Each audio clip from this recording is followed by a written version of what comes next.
Welcome to DTV news. మంత్రి నారా లోకేష్ చొరవతో ఉచిత బస్సు స్త్రీ శక్తి పథకం కేవలం జిల్లా పరిధి వరకే పరిమితం కాకుండా రాష్ట్ర వ్యాప్తంగా అమలు చేయాలని నిర్ణయం తీసుకున్నామని వెల్లడించారు మంత్రి కొలుసు పార్థసారథి. ఈ ఉచిత బస్సు పథకానికి ముఖ్యమంత్రి గారు స్త్రీ శక్తి అని చెప్పేసి నామకరణం కూడా చేయడం జరిగిందని చెప్పేసి మనం చేస్తాను. దాన్ని కేబినెట్ ఆమోదించడం కూడా జరిగింది. ఈ పథకం పేరు స్త్రీ శక్తి.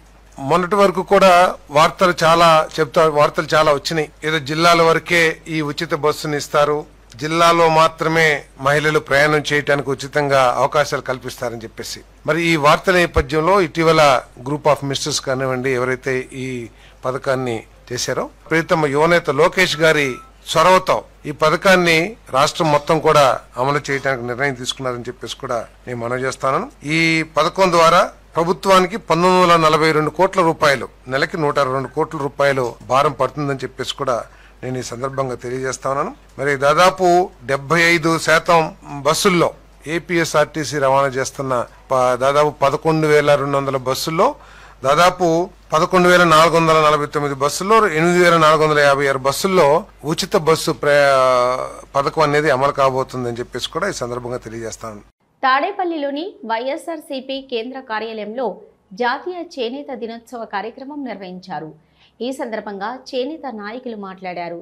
కూటమి ప్రభుత్వం చేనేత కార్మికులకు ఇచ్చిన హామీలను నెరవేర్చలేదని విమర్శించారు. చాలా మంది మరి మేధావులు చేనేతల్లో అడిగారు, జిఎస్టీ ఎలా ఎత్తివేస్తావయ్యా అని, అది కేంద్ర పరిధిలో కదా అని. అప్పుడు లేదు, జిఎస్టీ కేంద్రం వాళ్ళతో మాట్లాడుకొని ఎత్తివేస్తాము అని చెప్పటం, లేకపోతే రియంబర్స్మెంట్ చేస్తామని చెప్పారు. మరి గడిచిన 14 నెలల్లో ఏ రోజైనా చేనేతల పైన జిఎస్టీ గురించి ఎక్కడైనా మాట్లాడారా?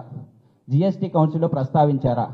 అసలు జిఎస్టీ ఏర్పాటు చేస్తామనుకున్నప్పుడు తెలుగుదేశం ప్రభుత్వం ఉంటే ఆ రోజు 15వ జిఎస్టీ కౌన్సిల్ మీటింగ్లో ఆనాటి ఆర్థిక శాఖ మంత్రి యనమల రామకృష్ణుడు వెళ్ళి మేము చేనేతలపై జిఎస్టీకి అనుకూలమని మాట చెప్పాడు. ఆ రోజు ఒరిస్సా వాళ్ళు మాత్రమే చేనేత పైన జిఎస్టీ వేయకూడదని, ఆ ప్రతిపక్షంలో ఉన్నప్పుడు జగన్మోహన్ రెడ్డి గారు జిఎస్టీకి మేము వ్యతిరేకమని జిఎస్టీ కౌన్సిల్కి మన ద్వారా ఉత్తరం రాయటం జరిగింది. మరి ఆ కౌన్సిల్ మీటింగ్లో ఉన్న యనమల రామకృష్ణుడు ఒప్పుకున్నారు. మరి చేనేతల మీద అభిమానం ఉంది కాబట్టి ఆ రోజే పార్టీ తరఫున జిఎస్టీకి మేము వ్యతిరేకిస్తున్నామని ఉత్తరం రాయటం జరిగింది. అలాగే మళ్ళీ 2021లో జిఎస్టీ మళ్ళీ పెంచుతాం అనుకున్నప్పుడు వెంటనే ఆనాటి ముఖ్యమంత్రి మన ప్రీతమ నాయకుడు జగన్మోహన్ రెడ్డి గారికి చెప్పిన వెంటనే ఆర్థిక శాఖ మంత్రి నుంచి లెటర్ పంపించి జిఎస్టీ 5% నుంచి 12% చేయకుండా ఆపగలిగాం. సో ఈ విధంగా చేనేతలకు ఏ పరిధిలో కూడా వైఎస్ఆర్ కాంగ్రెస్ పార్టీ అండగా ఉంది. వైఎస్ఆర్ కాంగ్రెస్ పార్టీ వెన్నుదన్నుగా ఉండి వాళ్ళకు ప్రోత్సాహం అందించింది. మరి ఈ రోజు మేము అన్నీ చేస్తామని వచ్చిన చంద్రబాబు నాయుడు గారు కానీ, పవన్ కళ్యాణ్ కానీ, లోకేష్ కానీ ఇంతవరకు చేనేతలకు ఈ 14 నెలల్లో ఏ ఒక్క రూపాయి సహాయం చేయలేదు. ఒకవేళ వాళ్ళు రూపాయి మేము చేనేతలకు చేసామంటే శ్వేతపత్రం రిలీజ్ చేయమని మేము అడుగుతా ఉన్నాం, డిమాండ్ చేస్తా ఉన్నాం. నేతన్న నేస్తం ఇస్తామని చీరాల సభలో ప్రకటించిన చంద్రబాబు నాయుడు ఇంతవరకు దాని గురించి ఊసెత్తట్లేదు. అలాగే 200 యూనిట్లు ఉచిత విద్యుత్ ఇస్తామంటున్నారు. 200 యూనిట్లు ఉచిత విద్యుత్ ఇస్తామని జీవో అయితే రిలీజ్ చేసి దాదాపు 6 నెలలు అయింది. ఇంతవరకు దానికి గతి లేదు. దాని గురించి పార్టీ తరఫున మేము ప్రస్తావిస్తే ఈ రోజుకు వాళ్ళు మేము 200 యూనిట్లు ఇస్తామనేది చేస్తా ఉన్నారు. అందుట్లో ఏంటంటే జీవోలోనే వాళ్ళు ఏం పెట్టారు, ట్రాన్స్పోర్ట్ డిపార్ట్మెంట్తో మాట్లాడి ట్రాన్స్పోర్ట్ డిపార్ట్మెంట్ మాకు బడ్జెట్ ఇస్తే మేము చేయగలుగుతాం అనేది జీవోలోనే లిటిగేషన్ పెట్టారు. దాని గురించి మరి రాష్ట్ర మొత్తం తరఫున వైఎస్ఆర్సీపీ చేనేత విభాగం వాళ్ళు మాట్లాడితే ఈ రోజు దానికి ఒక మూలం తెచ్చి మేము ఇస్తామని ఈనాడు చెప్తా ఉన్నాడు. జాతీయ చేనేత దినోత్సవం సందర్భంగా మంగళగిరిలో ముఖ్యమంత్రి నారా చంద్రబాబు నాయుడు, విద్యా ఐటీ శాఖల మంత్రి నారా లోకేష్ స్టాల్స్ సందర్శించారు.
Improvement చూపించారా?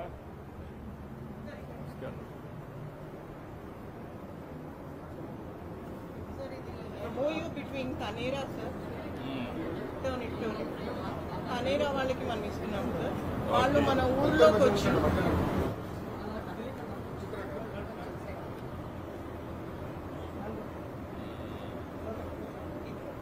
take this.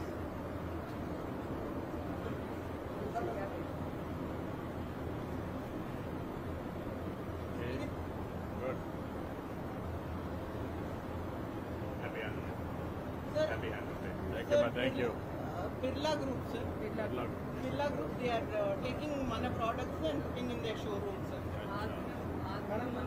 have started their own brand name. Yes, called Aatma. Delhi, Hyderabad. They have showrooms.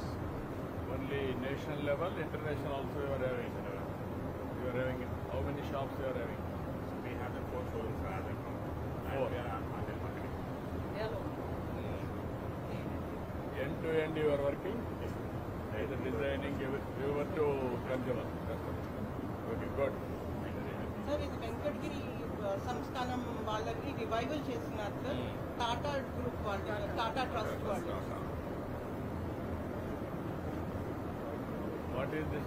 Srikalahasteeswara ఆలయంలో గురు దక్షిణామూర్తి అభిషేక సేవ ఘనంగా నిర్వహించారు. వివిధ రకాల సుగంధ ద్రవ్యాలతో స్వామివారికి అభిషేకాలు జరిపారు. వివిధ రకాల పుష్పాలు, బంగారు ఆభరణాలతో స్వామివారిని కొలువు తీర్చారు.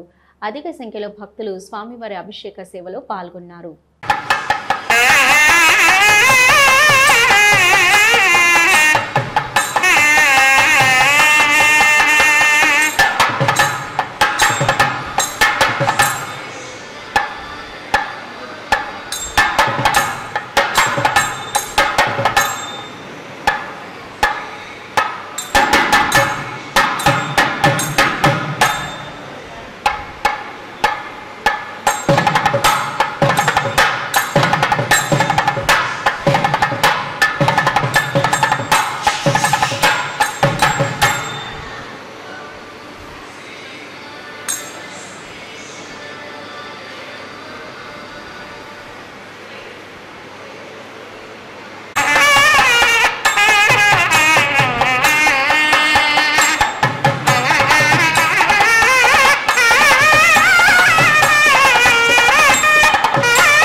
పులివెందుల మండల జెడ్పీటీసీ ఎన్నికల ప్రచారంలో భాగంగా నల్లపరెడ్డిపల్లె గ్రామంలో ఎన్నికల ప్రచారం చేస్తున్నారు. వైసీపీ జెడ్పీటీసీ అభ్యర్థి తుమ్మల హేమంత్ రెడ్డిని ఫ్యాన్ గుర్తుకు ఓటు వేసి ఘనంగా గెలిపించాలని కోరుతూ ప్రచారం నిర్వహిస్తున్నారు.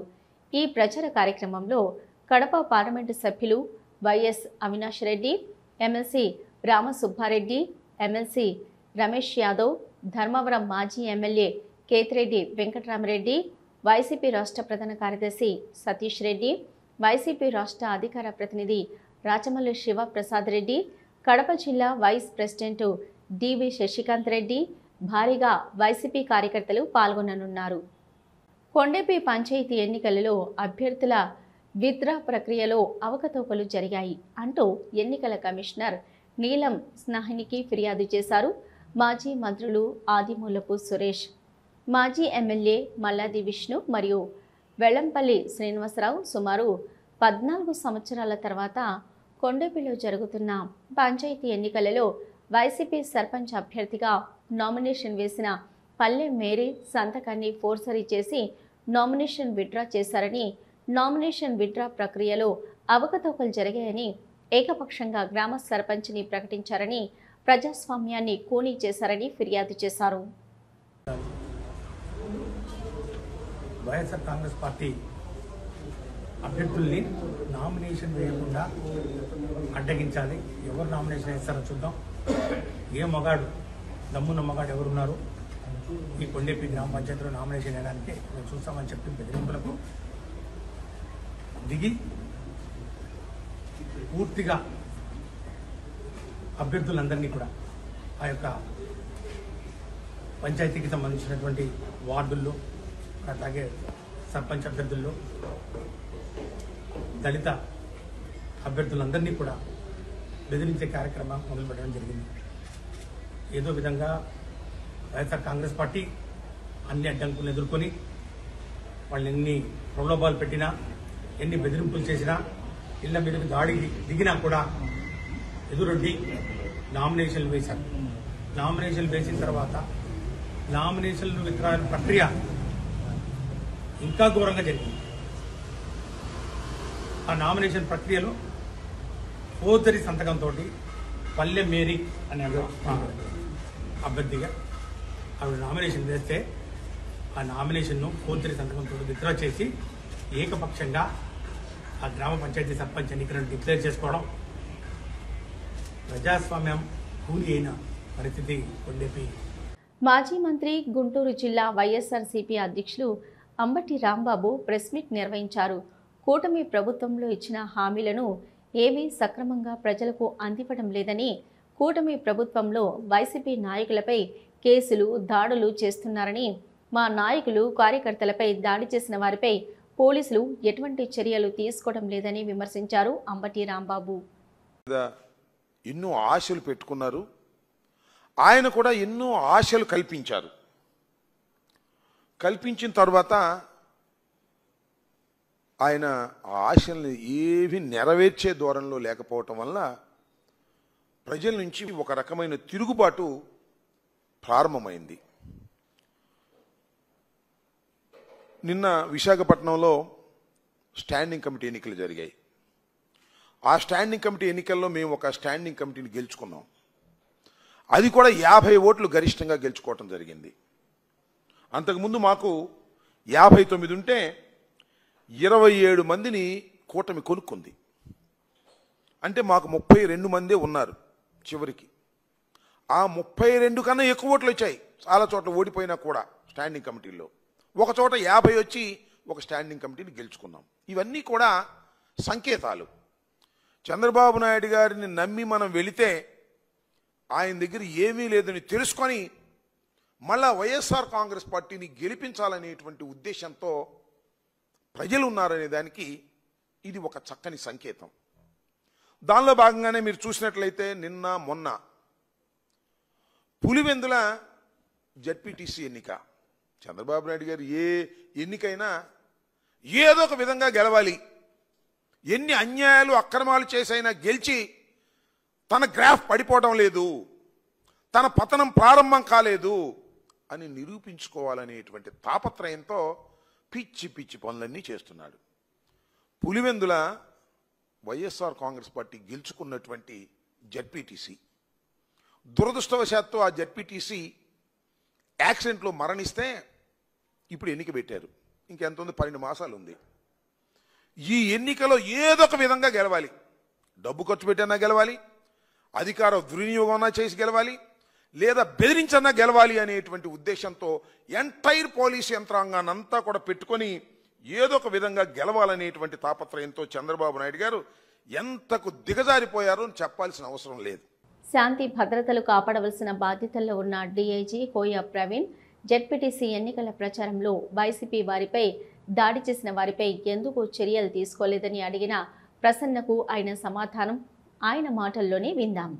చేయకుండా పక్క గ్రామంలోకి వెళ్ళి పత్యాపారాలు చేస్తే ఇలాంటివి జరుగుతాయి, అలాంటివి చేయొద్దు. ఆరోపిస్తున్నారు సార్, నిన్న జరిగిన గొడవలు ఎటువంటి చర్యలు తీసుకోలేదు. ఎందుకు తీసుకోలేదని ఆరోపిస్తున్నారు సార్. ఏమండి ఇప్పుడు అదుపులో తీసుకోవటం అంటే అండి, ఇప్పుడు 307 కేసు పెట్టాడు. ఆ విధమైన దెబ్బలు లేవు. ఇప్పుడు వచ్చి వూండ్ సర్టిఫికేట్ ఆ ప్రైవేట్ హాస్పిటల్ యాజమాన్యం ఇంకా మనకి ఇవ్వలేదు. వూండ్ సర్టిఫికేట్ ఇవ్వకుండా వాళ్ళని ఎలా అరెస్ట్ చేస్తాం?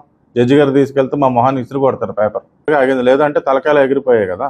మన వాళ్ళు ఉండబట్టి వచ్చి అక్కడికి వచ్చి విడదీసి ఎవరిని తీసుకు హాస్పిటల్ తరలించడం చేయబట్టే కదా ఎటువంటి ఆస్తి నష్టం ప్రాణ నష్టం ఆస్తి నష్టం లిమిటెడ్గా జరిగింది, ప్రాణ నష్టం జరగకుండా బయటపడ్డారు.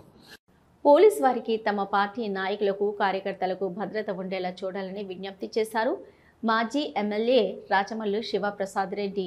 నిన్న వైసీపీ నాయకులపై జరిగిన దాడిని పోలీసులకు వివరిస్తూ తగిన రక్షణ కలిగించేలా పోలీస్ వారు చర్యలు తీసుకోవాలని కోరారు. మీరు డిప్లొమాటిక్ ఆన్సర్స్ ఇవ్వద్దండి.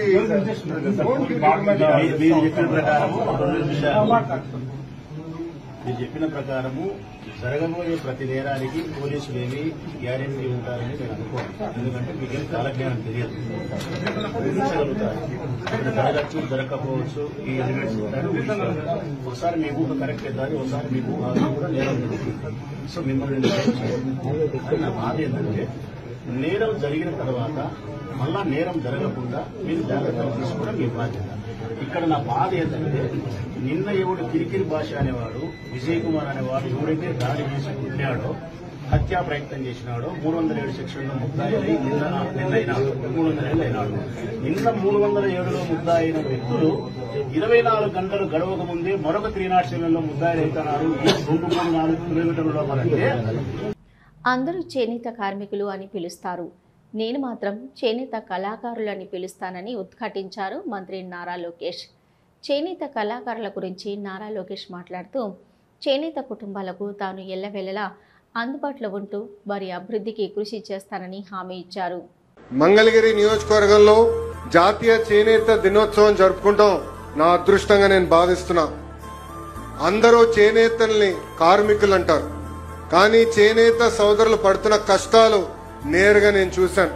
దారానికి రంగు ఎక్కించేదాని దగ్గర నుంచి మగ్గాల పైన చేరనేసే వరకు అహర్నిశలు శ్రమిస్తారు, కష్టపడతారు, అద్భుతమైన డిజైన్స్ తీసుకొస్తారు.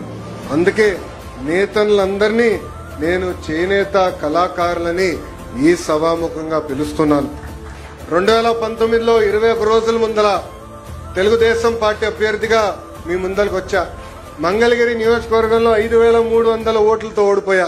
కానీ మంగళగిరి పట్టణం ఆనాడు నాకు 7000 ఓట్ల మెజారిటీ ఇచ్చింది. ఆనాడే నిర్ణయించాను మా చేనేత సోదరులు నా సొంత కుటుంబ సభ్యులని. ఓడిపోయిన మొదటి రోజు నాకు బాధ ఆవేదన కలిగింది, కానీ రెండో రోజు నుంచి ఆ బాధ ఆవేదన నాలో కసి పెంచింది. ఎట్టి పరిస్థితుల్లో మరి 5 సంవత్సరాలు ఇక్కడనే పనిచేస్తాను, ప్రజలకి అందుబాటులో ఉంటానని నిర్ణయించుకున్నాను. చంద్రబాబు నాయుడు గారి సహకారంతో 26 సంక్షేమ అభివృద్ధి కార్యక్రమాలు ప్రతిపక్షంలో ఉంటూ మంగళగిరి నియోజకవర్గంలో మేము చేస్తాం జరిగింది. చేనేత దినోత్సవాన్ని పురస్కరించుకుని సిరిసిల్ల పట్టణంలోని పాత బస్టాండ్ వద్ద ఉన్న నేతన్న విగ్రహానికి కలెక్టర్ సందీప్ కుమార్ ఝా పూలమాలలు వేశారు. ఈ సందర్భంగా సిరిసిల్ల వస్త్ర పరిశ్రమకు ప్రజాప్రభుత్వం అందిస్తున్న సహాయ సహకారాలను వారు వివరించారు.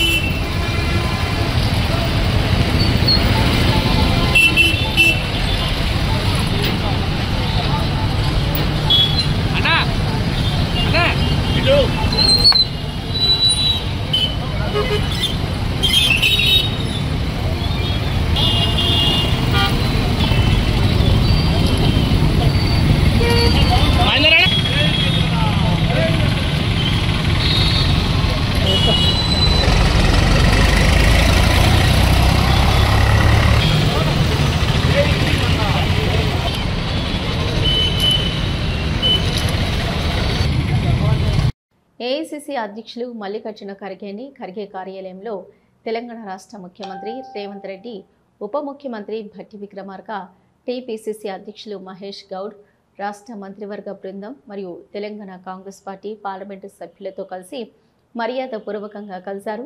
ఈ సందర్భంగా తెలంగాణ రాష్ట్రంలో ఇటీవల నిర్వహించిన కుల గణన, నిన్న నిర్వహించిన 42% బీసీ రిజర్వేషన్ల కార్యక్రమంపై మల్లికార్జున ఖర్గేకు వివరించారు.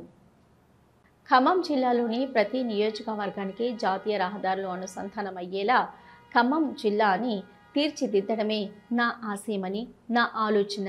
మనకు కలిగిన అవకాశాలతో ప్రజల సమష్టి అవసరాలను తీర్చగలిగినప్పుడే ఆ సంక్షేమం అనేది పారదర్శకంగా ప్రజలందరికీ చేరువగా అభివృద్ధికి దిక్సూచిగా ఉంటుందని ఎక్స్ వేదికగా మంత్రి తుమ్మల నాగేశ్వరరావు పోస్ట్ పెట్టారు. దేవరపల్లి రోడ్డు, సూర్యాపేట రోడ్డు నుంచి అమరావతి రోడ్డుకి ఆ కనెక్టివిటీ ఇస్తే ఈ రోడ్లు పూర్తయ్యే లోపల ఆ ఒక్క కనెక్టివిటీ 6 కిలోమీటర్లు చేయగలిగితే ఖమ్మానికి రింగ్ రోడ్డు ఫామ్ అవుతుంది. ఈ ప్రాంతం ఒక వెలుగులోకి వస్తుంది. ఈ ప్రాంతంలో రైతులు పండించేటటువంటి పంటలకి అటు రాజమండ్రికి కూడా అరగంటలో పోవచ్చు, ఇక్కడ నుంచి కేశవాపురం నుంచి ఖమ్మం అరగంటలో పోవచ్చు. ఎక్కడికి వెళ్లాలన్నా కూడా ఇప్పుడు మీరు ఖమ్మం టు రాజమండ్రి 1 అవర్ కంటే ఎక్కువ పట్టదు. ఇప్పుడు 4 గంటలు 5 గంటలు పోయేది. టైం ఒకటి కలిసి వస్తుంది, డిస్టెన్స్ ఒకటి కలిసి వస్తుంది, ఫ్యూయల్ కలిసి వస్తుంది, జాతీయ ఆదాయం పెరుగుద్ది. కాబట్టి రేపు భవిష్యత్తులో ఈ రహదారి అమ్మటి మీకు మార్కెట్స్ కావచ్చు, ఖమ్మం మార్కెట్ వస్తుంది, వైరా మార్కెట్ వస్తుంది, సత్తుపల్లి మార్కెట్ వస్తుంది. ఇవన్నీ ఎక్స్పోర్ట్ చేయాలన్నా రైతులు పండించిన పంటలన్నింటినీ ఎక్కడికి పోవాలన్నా వాళ్ళు గంటలో పట్టణానికి చేరుకునే అవకాశం వస్తుంది.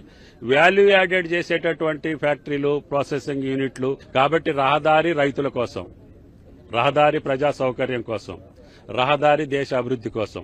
అందుకనే పట్టుబట్టి ఖమ్మం జిల్లా నిండా ప్రతి నియోజకవర్గంలో జాతీయ రహదారులు చేసే అవకాశం భగవంతుడు శ్రీరామచంద్రుడు మీరు నాకు కల్పించారు. అది ఎట్టి పరిస్థితులు ఈ టర్మ్ లో పూర్తి చేస్తారు. ఇవి ఇప్పటివరకున్న అప్డేట్స్.